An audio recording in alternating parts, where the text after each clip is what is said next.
the same for you, and do you have a nickname? My name is Frederick Barry Roberts, and I was named Frederick because both my grandparents were Freds. It was Fred Sanger and Fred Roberts, so they had to use Fred, but they didn't like that as a name, so they used my middle name, Barry, routinely, which means that when I get anything from the government or official papers, it always comes Frederick B. Roberts, you see. And it's not a disadvantage because if somebody answers the phone and you don't know who's phoning and they say, "May I speak to Fred Roberts, please?" You can say, "Oh no, I'm sorry, you've got the wrong number," because you know they don't know who they're talking to. Yeah. So it's not altogether bad. Yeah. Okay. When and where were you born? I was born in Toronto in 1932, on August the 16th, How did your family come to live there? because my grandparents lived there. Both sets of grandparents lived in Toronto. My mother's parents came from England, and well, I guess my um, my grandparents on both sides came from England. Um, the head of the Roberts family came from England and had about 9 or 10 children, and then ran away to the United States. We don't know where he ended up. Oh, okay. Were there other family members in the area? Well, yeah. No, they weren't when they came, when the Roberts family came and the Sanger family came. There weren't other members of the family, although um, uh, no, there weren't. No, sorry. Okay. What was the house? Was it like an apartment, a farm, or what was it like? What, that I was born in? Well, I was in those days. You weren't born in hospitals. I was born in a birthing house, and it was just a house, and you gave birth, and then you're supposed to stay in bed for 2 weeks, which is exactly the wrong thing to do because it causes clots in your legs and it's apt to kill you. What was the house that you grew up in like? Did like how many rooms did it have? How many bathrooms? Well, I Electricity? grew up all my life in apartments. And I lived in a house until I bought one myself. And there were two-bedroom apartments, and the one I principally lived in was on a street called Claxton Boulevard in Toronto, and it was 3 blocks of what are called fourplexes with 4 apartments per building. And they weren't soundproof, so you could hear everything going on in every other apartment. Were there any special items in the apartment that you remember? Some glasses. Items. No, except my mother. My mother was a clean freak, and the walls were stucco, and so we painted them every couple of years. And one of the neighbors came in and said, my mother's name was Rich. She said, "Are you painting this apartment again?" She said, "It's just getting smaller year by year as you keep painting it." What is your earliest childhood memory? The earliest childhood memory, I guess like most kids, is moving from one apartment to another and carrying the canary on my lap in the moving van. And the canary's name was Dickie. What kind of games did you play growing up? Well, of course, just a bunch of us on the street made up our own games, you know. And so we played baseball and tag and hide and seek, and Red Rover come over, and then we go tobogganing, and sleigh riding in the winter, and skating in the winter, and that sort of thing. What was your favorite toy and why? Well, I guess my favorite toy was a fort that my father built for me. And he made it in the basement after I was asleep. He must have worked down there for weeks at night. And there's a crank at the back, and so it had turrets, you know, and so on, and then a drawbridge. And then as you look through the drawbridge, there were soldiers marching by because they had been drilled and sewn to a belt. And if you turned the crank at the back, the soldiers would go marching by, you see. Oh, I had electric trains. I had a lovely set of Lionel electric trains. That was my favorite. But we lived in an apartment, so they had to be taken out and put away every time we wanted to use them. That's right. Get some glasses. And Father made a box for them. Did you have family chores, and which one was your least favorite? Well, we had one family chore, I guess, and that was drying the dishes. That's not And bad. well, yeah, I guess that was. Well, then if we had whipped cream, everybody had to help with that because you had to do this until your arm wouldn't move anymore, and then somebody else took Yeah. over. Yeah. Did you receive an allowance? Yes, I got 25 cents, which was fabulous because for 25 cents, it would be 10 cents to get in the movie, 5 cents for a chocolate bar or taffy, and 10 cents to buy a balsa wood airplane. So you spent your money more than saving it, or? Yeah, because I went to the movies every Saturday afternoon. Oh, okay.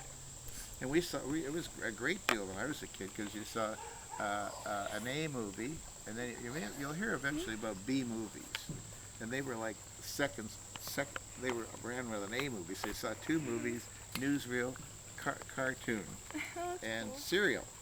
And in the cereal, of course, the heroine would fall over the First cliff. it's When you come back the next week, she didn't really fall. She grabbed onto something, so they kept her coming back. What was school like you for as a child? Pardon? What was school like for you as when you were a child? What was cool? Well, when I was very young, stealing crab apples, because you had to chin yourself on a garage and walk from garage to garage, and then let yourself down on a 2x4, and then walk along the 2x4 for two different houses, and then drop down in the yard, and then if a lady came out, you had to get out of there fast. So that was fun eating stolen crab apples. What were your best and worst subjects in school? I guess in worst subjects in school. Well, I guess my best was science, and my worst was probably math.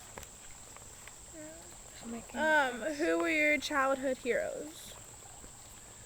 Well, I had mainly one. It was my father, and he was my hero. I mean, he did everything. Didn't have a good mother, so he was particularly important to me. What was your religion growing up? Baptist. And what church did you attend if you went to any? What's the name of it now? Something Baptist. Witchwood Baptist Church.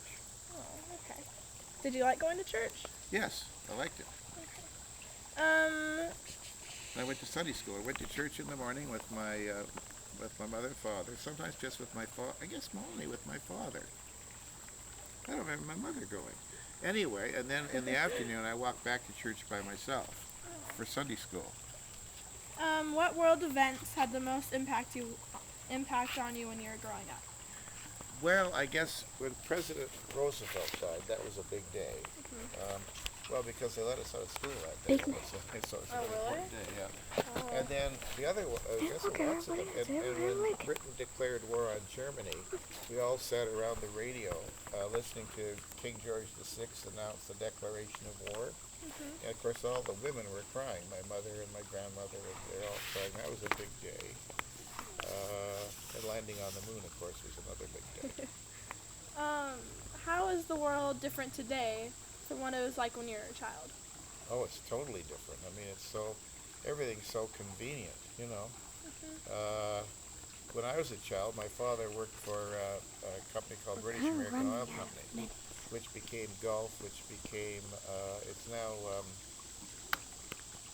what's the name of it? It's now, not Exxon, but, the other big one. But anyway, and my father, I remember saying, well, Dad, aren't we going to run out of gasoline? He said, oh, no, there's enough oil under the surface of the earth to last almost forever. And that's what they believed in the 40s, that there was enough there to last forever. What do you know about your family's surname? Well, it's Welsh. It comes from Wales, and it means son of Robert. Okay. So it's Robert, apostrophe S, Roberts is where it started out. Oh. Yeah. Is there a naming tradition in your family, such as giving the firstborn son the name of his grandfather? Well, you see, I was. But I think I was the only grandchild to be, I guess the word is stigmatized. What stories have come down to you from your parents, grandparents, or more distant ancestors? What has come down? What stories? Oh, all kinds of them. Funny stories. Well, one of the funnier ones was both my grandfather and his brother were maitre d's in hotels or golf clubs or wherever you see it.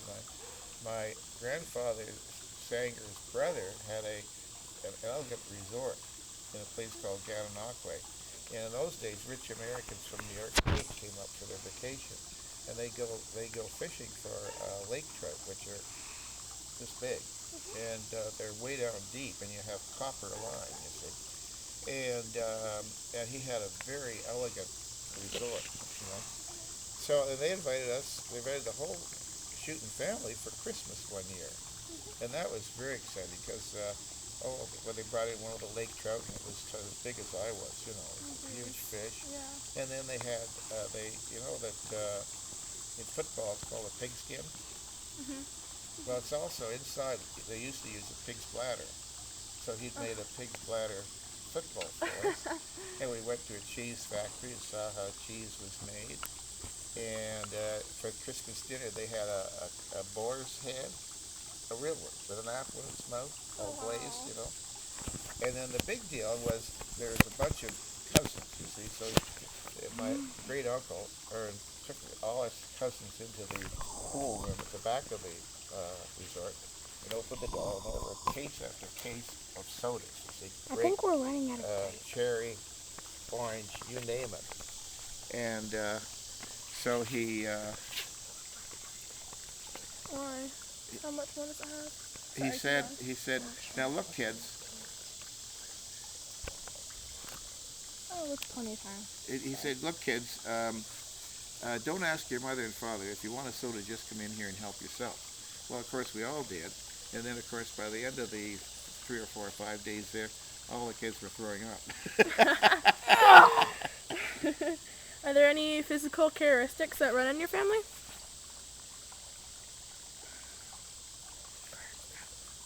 No, except being gracious. Your father is a very gracious person, and so was, of course, my great uncle and my grandfather was gracious. I mean, he was so elegant, and my uncle, he was the kind of man that he met you, shook your hand, looked at you, and you knew you had his total attention, and he thought you were the greatest person in the world. Oh, He that's just made cool. you feel warm all over, you know. Yeah. He's one of those people. What was the full name of your wife? No. Barbara Ethel Roberts. Barbara Ethel Green. When and how did you meet your spouse? Well, I was going to a school called UTS, and a doctor's son, David Armstrong, was a friend of mine. We used to bicycle to school together, and he got a job for me at a summer hotel called the Ojibwe Hotel, working in the grocery store. Now, it was about 10 miles out from the mainland, out in Georgian Bay. And so they had a grocery store there. So the people who lived around didn't have to go 10 miles to the mainland to get food. And so that's where I worked that summer. And that Christmas, I was invited to a party, and then Ray Green was at the party. And that's Barb's brother. And so when I got on the boat to go to work at the hotel 10 miles out, also on the boat was Ray Green and his mother, your grandma. You know? And then when we got to the Green's place, the first thing I saw of your mother was some dirty feet. The boat was sitting on the water, and these feet came down. There's some conversation, and the feet went back, and that's the first I saw of your mom. And then I met her because she came to the store to buy groceries. What did you two do on dates? Um, well, go to the movies. Um, what else did we do? Go to the movies, that's all. What was it like when you proposed? Well, it was sort of a creeping thing.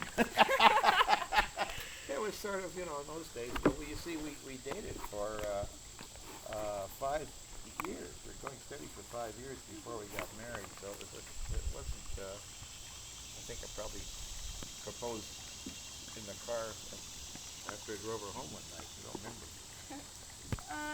When and where did you get married? We got married in Toronto in a great big cathedral, United Anglican Cathedral in Toronto, like a real cathedral sort of thing. Done up brown. We had a very elegant reception at a place called the anyway, a very elegant reception. Sort of a country place. What memory stands out the most from your wedding day? Well, I guess the most memorable thing is that I was all dressed and ready to go, and my mother said, "Well, it's not too late to change your mind." So she didn't approve of the marriage. Is there a reason why? Did she just She not didn't like approve that? of Barb. Didn't like her. She didn't like her family, and my mother didn't like a lot of people. Um, she had an illness called manic depressive, and she made a lot of enemies. I mean, she didn't talk to her brother for some years, and she didn't talk to me for a year at one point. Got mad, and she eventually committed suicide. What do you believe is the key to a successful marriage? Discussion.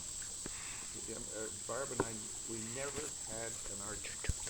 Really? No, we just discussed, and whatever seemed to be the most reasonable, that's what we did. That happened too at the hospital I worked. I was the medical director of the hospital in Burlington, and the doctors thought that the head of each department would meet in what's called in the service control committee, and the other doctors thought we were in for territorial fights, you see. But actually, we never had a disagreement because the bottom line was what's best for the patient, and there was only one answer usually, so everybody agreed. So we never had any disputes. Same in the family. Probably only one best thing to do. How did you find out you're going to be a parent for the first time?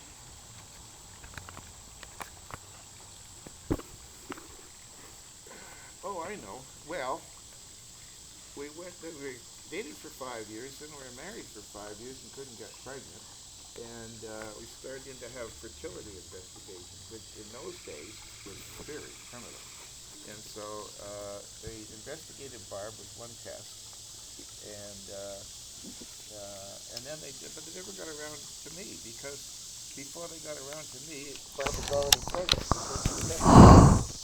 That's nice. There's a test where they blow carbon dioxide into the womb to see if the tubes are open. And what I must have done is open the tube. See? Why did you choose your children's names? Well, let's see. Wendy was named after the Wendy in Peter Pan. Oh, really? Let's be quiet as the mouse can build a little lovely house for Wendy, because she's a really sweet, caring person, you see. And who was Brian named after? Nobody, I guess. Brian Ralph. Well, of course, he's named after my father, Brian Ralph Roberts. My father was Ralph. That was a common name in his day. And Barry was fairly common when I was a kid, but you don't hear many Barrys anymore. You don't run into many Barrys. And then Ginny was named was named after, we were living in Pittsburgh, and she was named after the woman that lived upstairs, and her name was Virginia. And she and Barb did things together. And she'd grown up without shoes until she was in her 20s. She grew up in the country, I think probably in the Appalachian Mountains. And then her husband was a control freak. And we only had one car, which I drove to the hospital. So we used, and he rode with another man to work, you see. So they used to take his car to go shopping. but he wouldn't give her a key. So she had a duplicate made, and she had a geranium